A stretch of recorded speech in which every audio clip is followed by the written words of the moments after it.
Saviez-vous qu'environ 2 à 4% de la population mondiale souffre de fibromyalgie?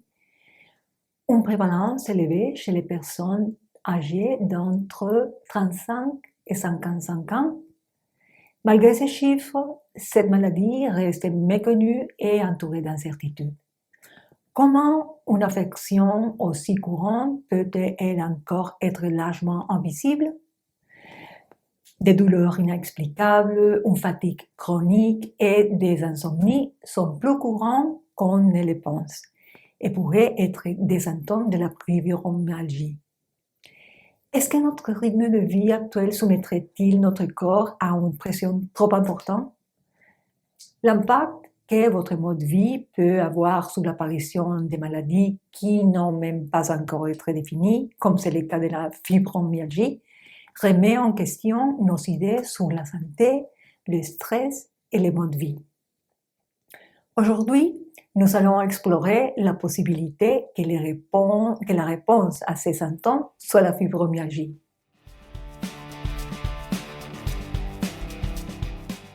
Comment savoir si ce que vous ressentez pourrait être de la fibromyalgie?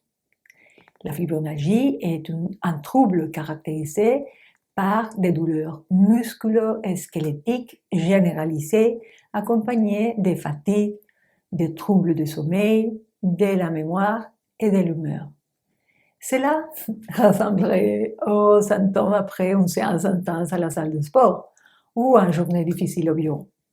Mais c'est justement l'un de ses plus grands défis, la détecter. Il n'existe pas de tests spécifiques pour la diagnostiquer. Souvent, les médecins doivent exclure d'autres maladies avant de conclure qu'une personne souffre de la fibromyalgie.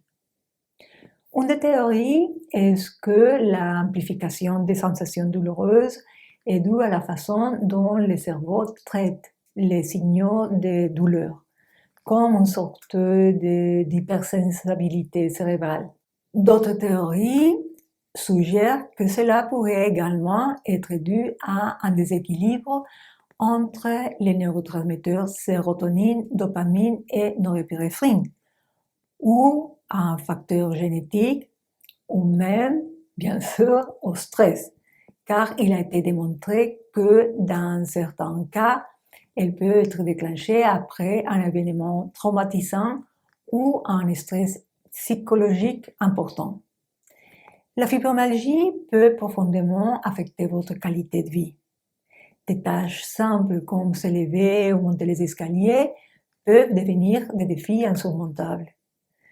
Le simple fait de ressentir cette faiblesse et cette impuissance peut déclencher encore de l'anxiété et une dépression, aggravant ainsi cette affection. Si vous pensez souffrir de fibromyalgie, la première chose à faire est d'en parler à votre médecin. Il peut être utile aussi de tenir un journal quotidien de vos symptômes. Il existe des traitements et des stratégies qui peuvent aider à gérer les symptômes, tels que des modifications du mode de vie, des médicaments, des thérapies physiques et un soutien psychologique. Pour ma part, je peux vous suggérer quelques stratégies spécifiques, telles que l'écoute de votre corps en apprenant à identifier quand il est nécessaire de vous reposer pour prévenir l'exacerbation des symptômes. Aussi, répartissez bien vos activités pendant la semaine afin d'éviter la surcharge et n'hésitez pas à faire des pauses fréquentes parce que vous en avez besoin. De même, veillez à avoir un sommeil de bonne qualité. Et ici, j'insiste parce que c'est pendant le sommeil que votre corps travaille à la réparation des muscles, des organes et des autres cellules. Le cerveau se charge d'éliminer les produits toxiques en augmentant le flux des liquides céphalo-rachidiens. Le sommeil favorise la sécrétion d'hormones importantes, telles que l'hormone de croissance, qui atteint son maximum pendant le sommeil lent et favorise la croissance et la réparation des tissus. De même, le sommeil et à réguler le métabolisme, favorisant la restauration de l'énergie et maintenant la stabilité des taux de sucre dans le sang et le contrôle de l'appétit. De nombreuses études soulignent l'impact de choix alimentaires sur l'inflammation, la douleur, la fatigue et la qualité de vie globale des personnes atteintes de fibromyalgie. Bien qu'il n'existe pas de régime alimentaire pour la fibromyalgie unique et universellement accepté, plusieurs stratégies alimentaires ont démontré leurs bienfaits. Une approche anti-inflammatoire met l'accent sur les fruits et légumes frais, les noix, les graines, les protéines maigres et les graisses saines, en particulier l'huile d'olive.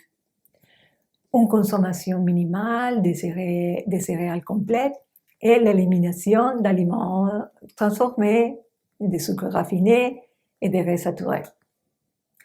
Il existe également l'approche d'élimination, c'est-à-dire identifier et éliminer les aliments déclencheurs spécifiques, si c'est le cas, tels que le gluten, les produits laitiers ou les additifs alimentaires comme le glutamate monosodique.